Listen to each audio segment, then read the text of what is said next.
कौवा और सांप की कहानी। नगर के पास बरगद के पेड़ पर एक घोंसला था, जिसमें वर्षों से कौवा और कौवी का एक जोड़ा रहा करता था। दोनों वहां सुखमय जीवन व्यतीत कर रहे थे। दिन भर भोजन की तलाश में वे बाहर रहते और शाम ढलने पर घोंसले में लौटकर आराम करते। एक दिन एक काला सांप भटकते हुए उस बरगद के पेड़ के पास आ गया। पेड़ के तने में एक बड़ा खोल देख वह वहीं निवास करने लगा। कौवा कौवी इस बात से अनजान थे। उनकी दिनचर्या यूं ही चलती रही। मौसम आने पर कौवी ने अंडे दिए। कौवा और कौवी दोनों बड़े प्रसन्न थे और अपने नन्हे बच्चों के अंडों से निकलने की प्रतीक्षा कर रहे थे। लेकिन एक दिन जब वे दोनों भोजन की तलाश में निकले, तो अवसर पाकर पेड़ की खोल में रहने वाले सांप ने ऊपर जाकर उनके अंडों को खा लिया और चुपचाप अपनी खोल में आकर सो गया।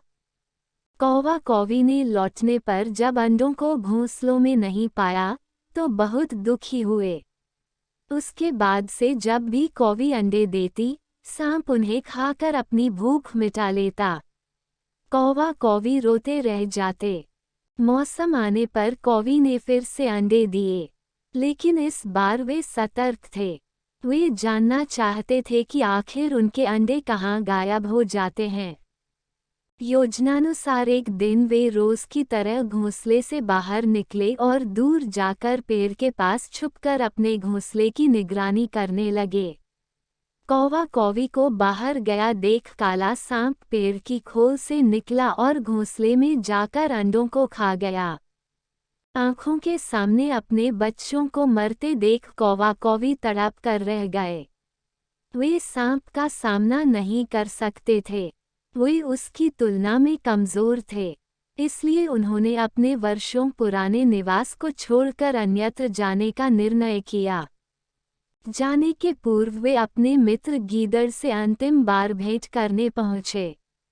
गीदड़ को पूरा वृतांत सुनाकर जब वे विदा लेने लगे, तो गीदड़ बोला, मित्रों, इस तरह भयभीत होकर अपना वर्षों पुराना निवास छोड़ना उचित नहीं है।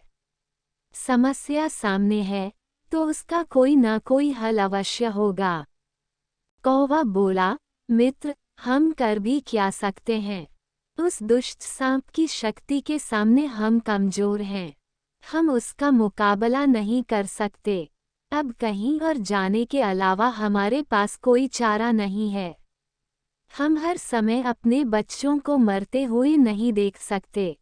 गीदड़ कुछ सोचते हुए बोला, मित्रों, जहाँ शक्ति काम न आए, वहाँ बुद्धि का प्रयोग करना चाहिए। ये कहकर उसने सांप से छुटकारा पाने की एक योजना कौवा कौवी को बताई। अगले दिन योजनानुसार कौवा कौवी नगर ने सरोवर में पहुंचे, जहां राज्य की राजकुमारी अपने सखियों के साथ रोज स्नान करने आया करती थी। उन दिन भी राजकुमारी अपने वस्त्र और आभूषण किनारे रख सरोवर में स्नान कर रही थी। पास ही सैनिक निगरानी कर रहे थे।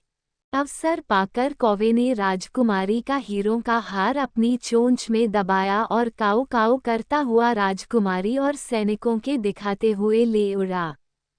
कौवे को अपना हार ले जाते देख राजकुमारी चिल्लाने लगी। सैनिक कौवे के पीछे भागे। वे कौवे के पीछे पीछे बरगद के पेड़ के पास पहुंच गए। कौवा यही तो चाहता था।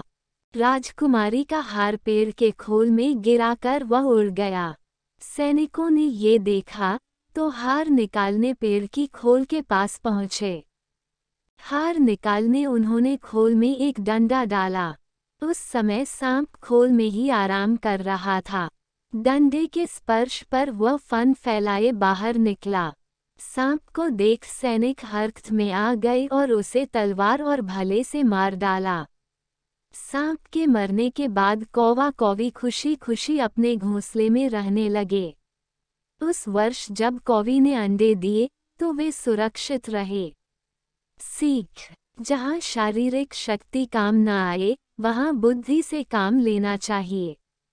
बुद्धि से बड़ा काम किया जा सकता है और किसी भी संकट का हल निकाला जा सकता है।